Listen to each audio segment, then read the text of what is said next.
son is racing.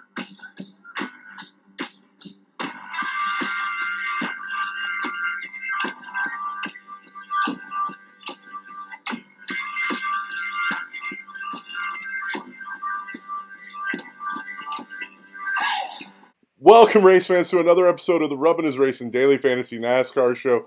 This week we have all your action from Kansas Speedway, our home track for the Hollywood Casino 400.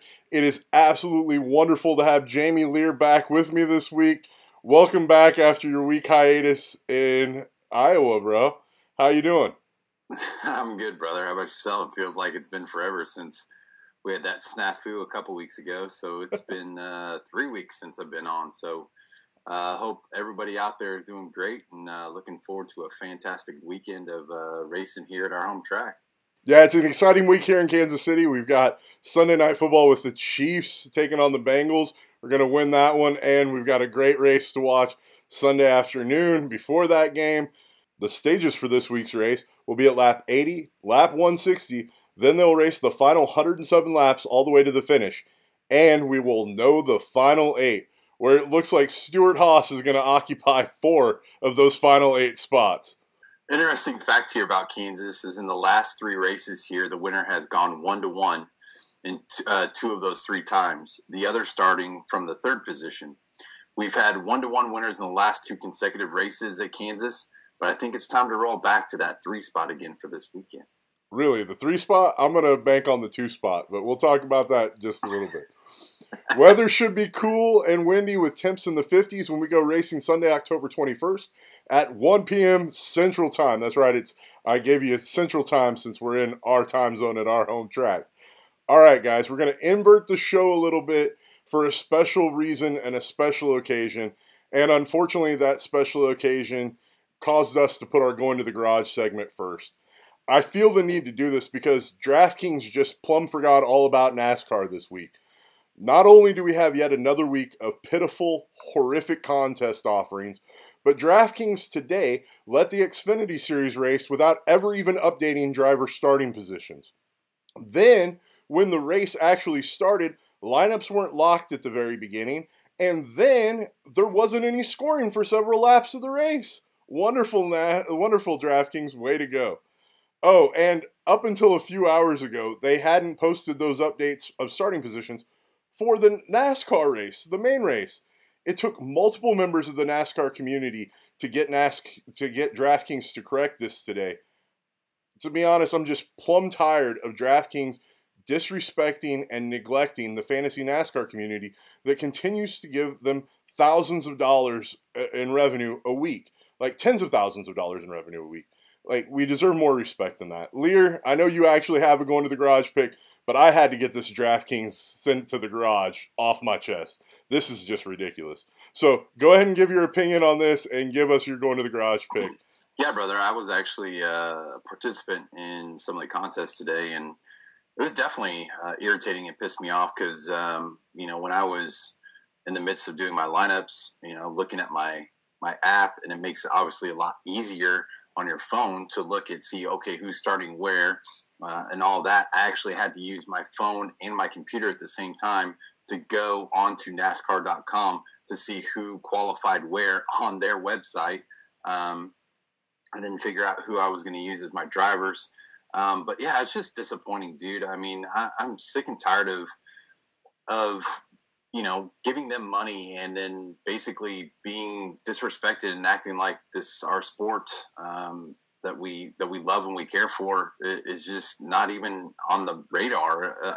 I'm assuming that they have, some people or a team that is dedicated to doing the contest, updating the information, making sure it's done on time, so on and so forth. And I don't know if it was just a snafu this weekend on updating all the information for the Xfinity race today. But I was pissed. I mean, we were 20-some laps into the race, and that's after they had the huge wreck off of the first, basically, lap of the race. Mm-hmm. And some of the big drivers like Christopher Bell and Justin Allgaier were taken out in this huge wreck. And I was looking to see, okay, where am I at? Like, I know I didn't play these 2 guys, but I'm sure they had high ownership percentage, but I couldn't see shit Excuse my French, but I was just really disappointed, and I really wanted to be updated on what the heck was going on. And I even, got in on the melee of sending them a Twitter message saying, what the hell's going on here? And, of course, I got a kind message back saying that they were working on the problem and, appreciate my patience. But, I mean, my patience is basically run thin and run out on DraftKings, on fantasy NASCAR. It's disappointing. It really wants me to take all my money and just play it on FanDuel, because I know that they don't have those, or they haven't, treated NASCAR in that sort of fashion. But it's just really disheartening and disappointing, especially, after I know that, NASCAR takes a couple notches down when, you got NFL and now NBA has started now, and you still got baseball going on in the playoffs. But come on, DraftKings. I mean, if you're going to be the best in the business, be the best in the business. Absolutely. You're supposed to be better than this, and I expect better out of somebody that I deposit money on into their system and play and let them take rakes, which keep increasing, and we seem to get less and less product. And that just bothers me. And the contests and all that have just been garbage since. Well, yeah, and that, to be honest, that's my problem with switching my money over to FanDuel for NASCAR, is their contests are even worse. And their lineup construction and the way that all works and their point scoring system works, in my opinion, is a far inferior package to DraftKings. It's just we can't get DraftKings to actually follow through to give fantasy NASCAR the contest it deserves. I'm with you. I'm at a loss. But let's move on. Go ahead and give us your going to the garage pick so we can get into the good plays this week. All right, brother. Well, I'm going to be going with Daniel Suarez this weekend, who has been a little bit disappointing this year. And, there's still the rumor mill buzzing around that Truex Jr. is going to be taking his 19th seat next season with Furniture Row Racing shutting down. And obviously the pressure is mounting for Suarez to start, having a great finish to his 2018 season. If those rumors do basically come to fruition, his ride for next season is definitely in question, because, I mean, the other seats have kind of already started to fill up, and it's kind of like, okay, well, where is he going to go? Because, by the way, congratulations to Matt DiBenedetto for getting in the Levine family racing vehicle for number 95 next season. For a guy taking a risk and, paid off for him. But, Suarez is still up in the air. And he's, obviously wants to race full time and not in just a small ride. He wants to be in one of the four, major rides that there are out there. But, this week he started this weekend out great by qualifying in the 8th position yesterday. And his salary this week is $7,900. But if I had to make a choice, I'd pull the trigger on Eric Amarola before I would go anywhere near Suarez, who's only $8,100 or $200 more. But he was 15th fastest in second practice today and 17th fastest in final practice, along with being 17th fastest in 10-lap averages in final practice. He's raced here 3 times. He's only got 1 top 10 finish, and that being 7th, his first time here at Kansas in a Monster Cup ride. I just don't see him moving up any higher than he is. And to be honest, his car and JGR and that team just have not shown the ability to move up towards the front and get up there and stay up front and be in the top 10 at all this weekend. So I'm just going to be avoiding Suarez this weekend, and I think you should too. Yeah, I actually don't have any problem with your analysis here. I think it's spot on.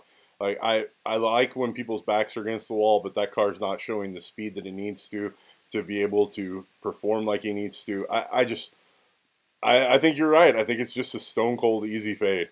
And guys, after wrapping up the going to the garage segment, let's go ahead and talk about the big 3. Harvick, Truex, and Rowdy. Well, guys, the big 3 should be surprised to no one are the 3 best drivers here. In recent history, they have 5 wins in the last 5 races. They've also led a total of 820 laps in those races. Harvick starts 2nd and has 2 of the last 3 wins. Rowdy starts 7th, which gives you a nice bump for place differential. Truex starts 12th, which is also an awesome place differential play for that quality of driver. Kyle was top 10 in 10-lap averages in final practice, and Harvick was 4th. Truex was right around that 12th mark, but the last time we counted Truex out, when he was practicing in this range, he went out and dominated a race. So I wouldn't call Truex out just because he's showing 12th place speed during practice. You know he knows this track, and you know he knows it well.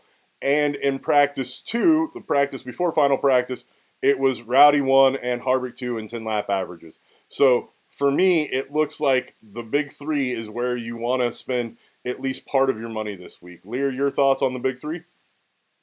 Yeah, it's definitely going to be an interesting weekend this weekend for those 3 guys. I mean, essentially, you can really count in Harvick, obviously moving to the next round of the playoffs. You can do the same for Rowdy Busch. You know, Kansas was kind of a Achilles heel for him until he won, you know, here 5 races ago back in 2016. But, you know, as far as Truex, I mean, his back is up against the wall. You know, he's right on that cut line for the playoffs, sitting there in the last spot. That team's got to do something this weekend. They have to come and perform and get stage points, and they've got to get the win. I mean, they don't have to get the win, but it's just, you know, something that's going to help them if they're going to move on in the playoffs, which obviously, you know, you throw in the scenario there with the whole story of, you know, the 78 team shutting down. You know he's going to want to give it his all, and this is probably one of his best opportunities to do that because he won both of the races here last year in 2017. He knows what to do here.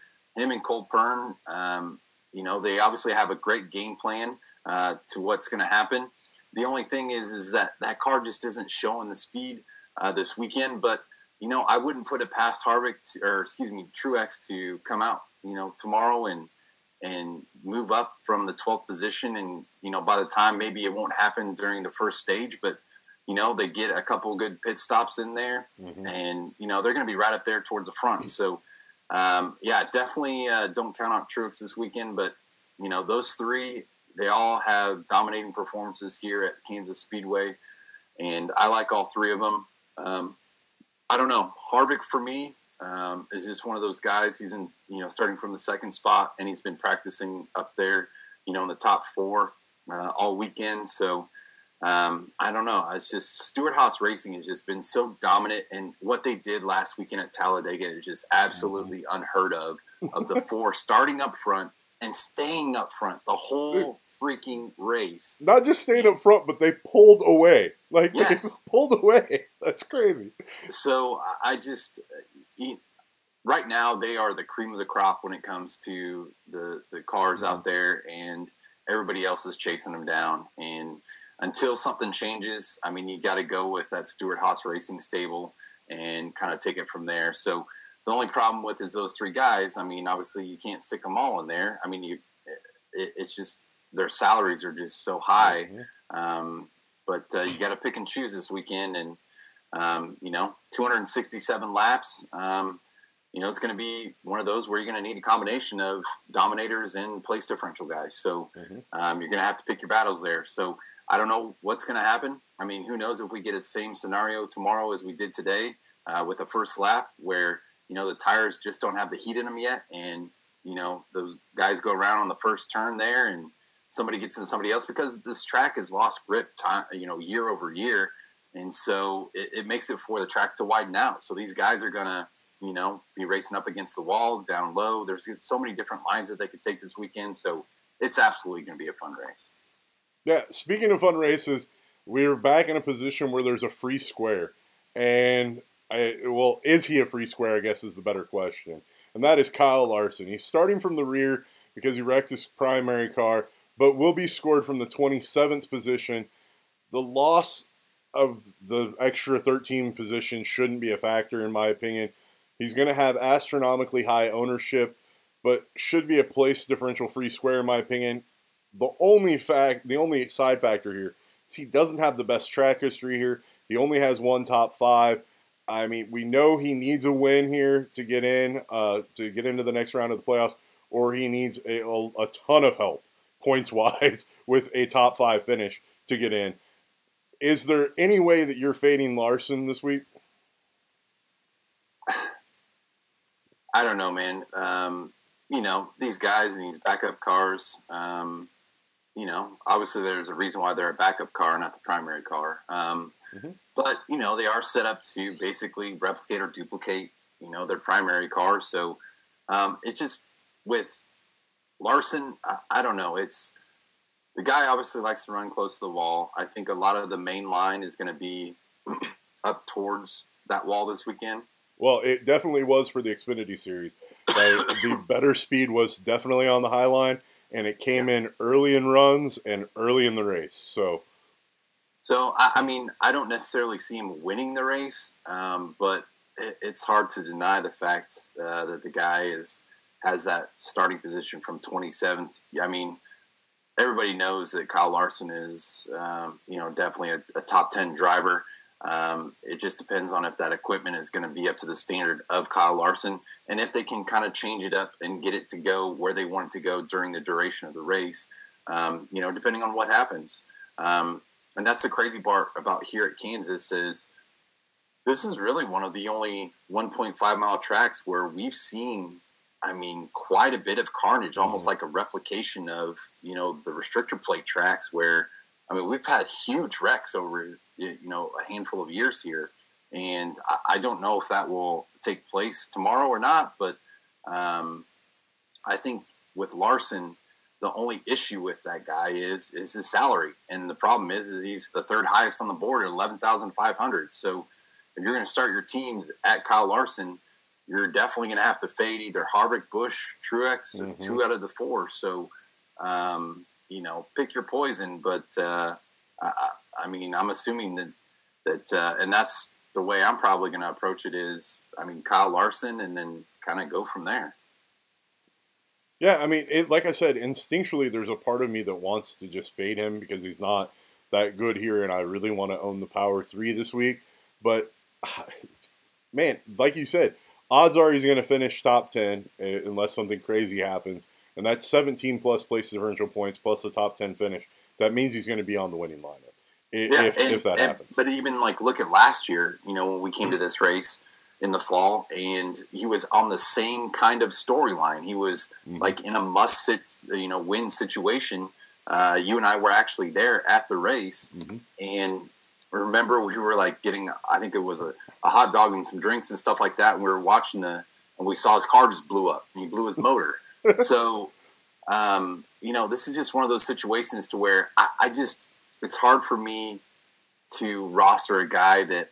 He's got so much pressure on his shoulders to come out tomorrow and perform, and he's doing it in a backup car nonetheless, where he's already shown that in his primary car that there were issues for him in the handling department that he, obviously wrecked it.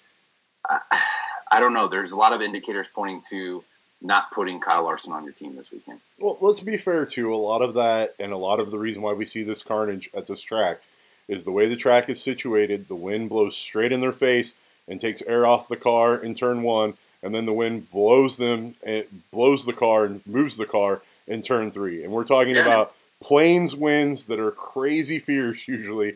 They're not supposed to be today. Right. They're not supposed to be as harsh tomorrow as they were today, but at that time of day, with the sun coming out, the wind could pick up like it did today, and then all bets are off, especially on those cars that are really on the ragged edge at the top of the track. That's why I really like a Harvick where I know that guy will make the adjustment, and instead of running right at the edge of the track, will run a lane down just to make sure he doesn't lose it. That's the kind of play that I'm leaning to. But yeah, and then to kind of go piggyback on that, so that's kind of what happened today too with after the first crash that took out all those guys. Brandon Jones moved up from the 5th position up to the 2nd position. And on that restart, on the second restart, he was on the outside and was probably going to move up and go past Daniel Hemrick. And, he said, I even heard him on the radio. He was like, all of a sudden my car, once we got on the backstretch, just went straight right. And the winds were blowing pretty high today. So, it just depends on, make sure you guys check the weather tomorrow because you have a guy in Kyle Larson that likes to run close towards the wall. And if you catch something just right, the aerodynamics and the wind and everything else, and if he's in traffic, he could be gone. Right, and we've been to this rodeo before, right? If something happens to him and his ownership is 60+%, you're golden. If it doesn't and his ownership is less than that, you're just drawing debt. Like, that's the dilemma with these kind of starts in NASCAR. But I think we dwelled on the Larson situation enough. Let's go ahead and move on to the burning rubber, where you have an interesting pick, and I have an interesting pick that I am not at all comfortable with, but I'll explain it all out. Liehr, go ahead and give us your pick. Well, hey, man, before that, I got to give some burning rubber, right? Oh, geez, dude. You've been gone for several weeks, so, like, I almost forgot that was a thing we did. Go ahead, brother. Kansas wheat stop, baby! Yes. The racetrack and the Sporting KC and Lear's residence, the only things Kansas has going for it. As you can tell, I'm on the Missouri side of the line. But anyways, go ahead, Lear. Give us your burning rubber pick, buddy. All right, brother. Well, hopefully I didn't wake up Jackson on that one. But he's a couple floors higher than I am in the basement here. But I'm going to be rolling with Aric Almirola. Aric is coming off, obviously, his first victory of the season of 2018 and his first one since he won Daytona back in 2014 with Richard Petty Motorsports. Funny, though, how both of his career wins have come at a restrictor plate track, and that first one was an anomaly because it was a weather situation there at Daytona. But, I mean, last weekend, man, that guy looked like just an absolute dominator, and he's had flashes of that all year long of certain situations dominating and then something taking place or something happening. I have to take a break just for a laugh for everybody. Remember, that's the same car that Danica couldn't finish north of 25 spots on. Like, that's the exact same car on the exact same team. I had to point that out. Sorry, go ahead, Lou. You are correct on that one, sir. But first, he's definitely there are some things that I love about Aric Almirola and things pointing in the right direction for him this weekend. And, basically I like, the number 10 in the Stewart-Haas team this week just for a handful of reasons. First, he's locked himself into the round of 8, obviously in the playoffs with the win last weekend at Talladega. There is no pressure for Almirola this weekend, whereas most other drivers, are going to perform that when they don't have to. When they don't have that pressure, they'll usually perform really good because they don't have to have that pressure on them, like a Kyle Larson. Second, his car is really fast this weekend as he qualified third. He was the fastest in second practice, and in final practice, he was third fastest and second in 10-lap averages during the final practice. This is a track that I know weighs pretty heavy on his mind and in his heart, obviously, as this is where he broke his back in that horrific crash with the number 10, how ironically. But he wants to take the checkered flag this weekend so badly tomorrow. And you can just tell, based on his demeanor and how confident in everything that he is after winning last weekend, that he's been in the media center and everything this weekend. He's just got that glow and that aura about himself that he's very confident going into this weekend. And he's obviously got the same equipment that his other Stewart-Haas guys have, as in Harvick and Kurt Busch and Clint Boyer. But he just looks fast this weekend, brother. And third, his cost this weekend is super low for his caliber of team and the driver that he is right now at $8,100. Aric Almirola will come out tomorrow. He's going to have some dominator points, and there is no doubt in my mind that he will get a top 5 finish. I'm not saying he's going to win, but he's going to get a top 5 finish. But I guarantee you he's going to have some dominator points tomorrow, and he's going to be a must-own driver when that checkered flag flies. So I guarantee you that you need to have Aric Almirola on your lineups tomorrow. Whoa. Slow your rolls with guarantees, man. I love Almirola, and I think he's a great driver. I don't have him dominating, and if I don't have him dominating, I can't play him where he's starting. Like, he literally has to dominate laps, and I have him holding his position, and maybe that ends up being enough when it's all said and done, especially this price tag. Those arguments I love. I just don't think he's going to go out and dominate. I don't think that's quite where he is with this car yet. I think he's a sneaky guy that can win races still, and he may end up pulling off the win, in which case you will need him. But in order for him to do that, I really think Harvick or Rowdy or Truex are going to have to screw something up here. I understand your arguments about times. I understand your arguments about momentum. and they're all spot on.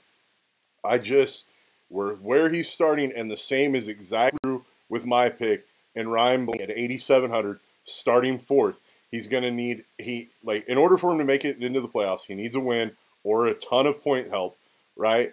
But he was top 10 in 10-lap averages and has 3 top 5s here in his last 5 races at Kansas.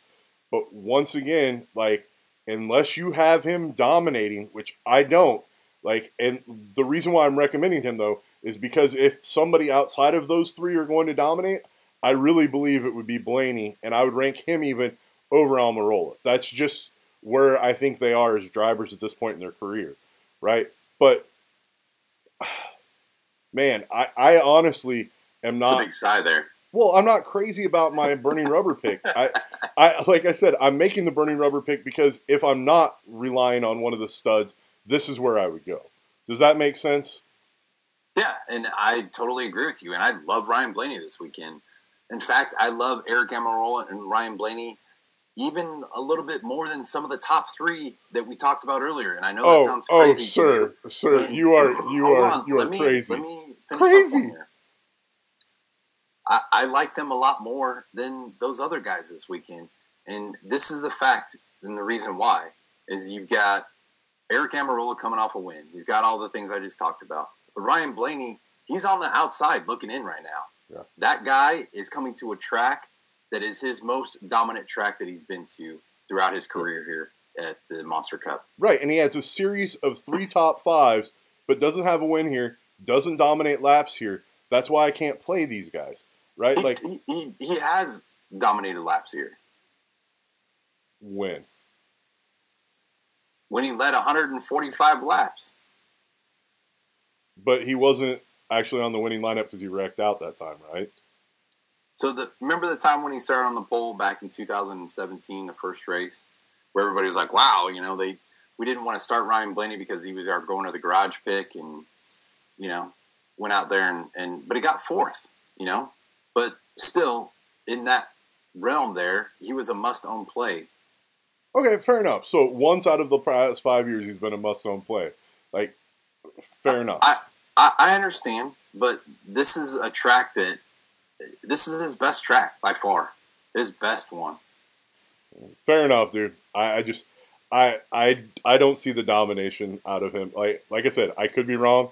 Could cost me. Well, I'm so mad at DraftKings, dude. I'm not playing $1 in NASCAR this week. I'm playing in our league, and I don't think I'm entering any other contests. As continuing a protest against DraftKings, the NASCAR package until they right the ship. That's just, I think, where I'm leaning this week. So we'll agree to disagree, but I'm just telling my opinion out there for the people to watch the show. I like Ryan Blaney. I like Aric Almirola this weekend, and I'll be honest, I'll be starting quite a few of my lineups in that direction, and it's just because I think a lot of people are going to be on that Harvick train, and when those 2 guys, both of the guys that I talked about, have been practicing all up in the top 5 this weekend, and I just, for some reason, I really just haven't seen it from Truex, and I want him to prove me wrong because Truex is my favorite driver. I want him to make it into the 8, after Kansas. I just don't know if he will. Hopefully he can. Hopefully he'll get some stage points. But I really think that Blaney and Aric Almirola is going to be a great play for everybody out there this weekend. Fair enough, dude. And like I said, if they can dominate and lead laps, you are absolutely right. If they don't, I think Logano's going the opposite direction. Oh, absolutely, dude. I have Logano going the opposite direction too. And I've got Harvick, being up there. See, I have Harvick leading from lap 1. We've seen this. You have him leading the whole rest of the race. We've seen this before. I have him leading the first chunk until Rowdy and Truex start playing. I could be wrong, man. I love our disagreement here. I think it's a legit disagreement, but let's go ahead and move on. Hey, he was your burning rubber pick, didn't he? Well, I only picked him because I have been adamant and forced you multiple times when you wanted to pick one of the power 3, the big 3, that I was like, no, we have to pick somebody different. So I picked somebody different. Screws up everything, but right, the big 3 screw up everything. But but I was honest. I told everybody why I picked him. The reasons there. You love him even more than I do, but I am not going to play Blaney at the cost of playing one of my dominators. That's just And you know what we should not have going done to this happen. year is instead of doing the big three, starting off the show every week this year, we should have just started off with Stewart Haas Racing this year. Yeah, but then you leave out two of the big three, and then we're stuck talking about Kyle Busch and Truex the rest of the time. But well, then that's when they go into our burning rubber picks. you just want to pick Truex every week because you love him. And like, what's funny is with his back against the wall in a situation where he should be awesome, starting 12th, like you're like, nah, he's too expensive. I don't really want him. I'm gonna start a guy starting 3rd or 4th instead. Like, man, the Lear speak, the Lear gut is really telling you different directions than what I figured you'd be on this week. Well, like I said, dude, I mean, Truex is my favorite driver. I'm not abandoning him or anything. I just, you got to go with what you see, and I hope he proves me wrong, but we haven't seen it this weekend, and that just everything with practice times and where he qualified at, and it's just the proof is in the pudding, and it's proofs are in the time, and obviously he's got the history here. He just has to go out tomorrow and prove it. And one of the best crew chiefs to make adjustments in a race. I Yeah. just love Truex this weekend. Sorry, let's go ahead and get to the value segment. Lear, who do you have for us for some value this week? All right, brother. Well, let me go with Regan Smith as my value play. So after taking 3 weeks off, you're stealing my favorite new value play. I see how you are. All right, go ahead. Well, I mean, Smith has definitely been a breath of fresh air for Levine Family Racing since Kane has been officially ruled out for the remainder of the 2018 season, which I obviously haven't had a chance to talk about. But, it's disappointing, and, I wish Kane nothing but the best, and he gave it everything that he could have this weekend or this season. But unfortunately, if you can't see straight, going that fast, then you probably shouldn't be behind the wheel. So I wish him nothing but the best, man, and he had a great career. But he's been putting up results, and I'm talking about Smith, putting up results as the fantasy numbers for sure. This week he comes to Kansas where he's had 9 starts. He's only had one top 10 finish back in 2012, racing the number 88 for Hendrick Motorsports. But previously, most of his equipment has been subpar, to say the least. And again, we get a dose of fantasy goodness with his starting 26 this weekend. But his salary steadily rose. Now he's $6,300 for tomorrow's race. But last time we went out to a 1.5-mile track that is similar to Kansas, which was Las Vegas, he started 25th and finished 12th for 48 fantasy points. I look for him to have a solid, productive day tomorrow and at least finish in the top 20 this weekend. And with the drivers around him and his salary range, I mean, just look at the numbers. No one is even coming close to his 36.1 fantasy points average per week. So, in my opinion, it's a no-brainer. Regan Smith is definitely a value play this week, unless you want to dip down and take some of those other guys. But it's pretty clear that these guys, will be staying on the lead lap and having that chance to get up there towards that top 20. So for my money, I think that's where I'm going to be going for a lot of value this weekend. Yeah, another guy that you can look for. I like the Regan Smith play, clearly. I don't have anything more to add to that. He's been a fantasy goldmine since he's came back. A guy that I'm going to recommend is going to make you vomit in your mouth just a little bit, as I've talked trash on this guy several times after starting off the season. Loving him, and that is Bubba Wallace starting 29th. Look, I knew it was going to happen. See, Lear, he's only 5,500, and he doesn't have to brake or turn right. So, like, those are usually his downfalls, right? Braking, turning right. So he should be good. Plus, this Petty Motorsports car usually performs well at Kansas.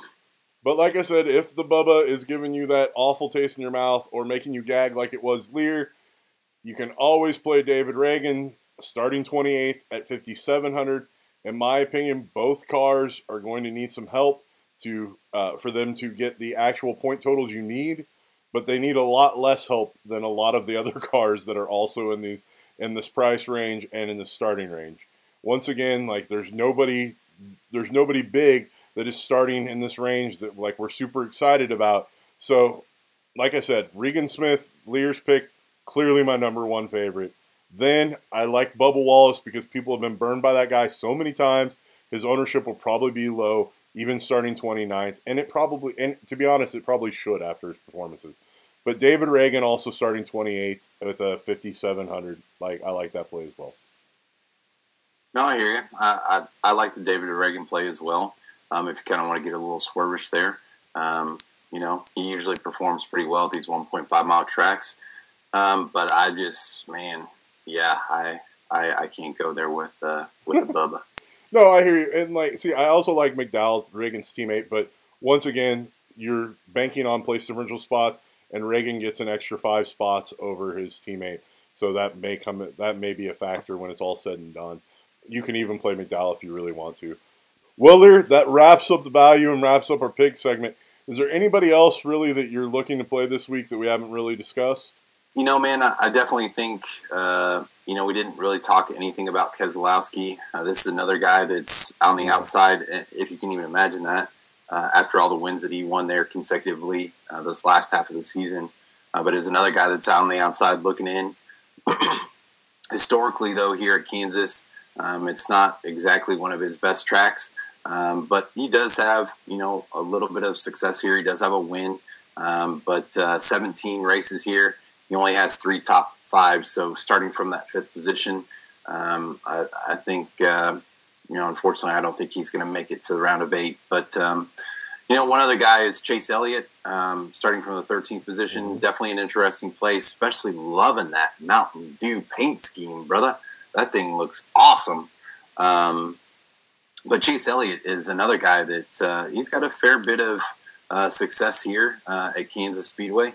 He's only raced here 5 times, but he does have 1 top 5, 2 top 10s. And he is another guy that doesn't have any pressure on him because he is locked into that round of 8. So somebody that could be sneaky with a strategy and, look out for Chase Elliott at number 9.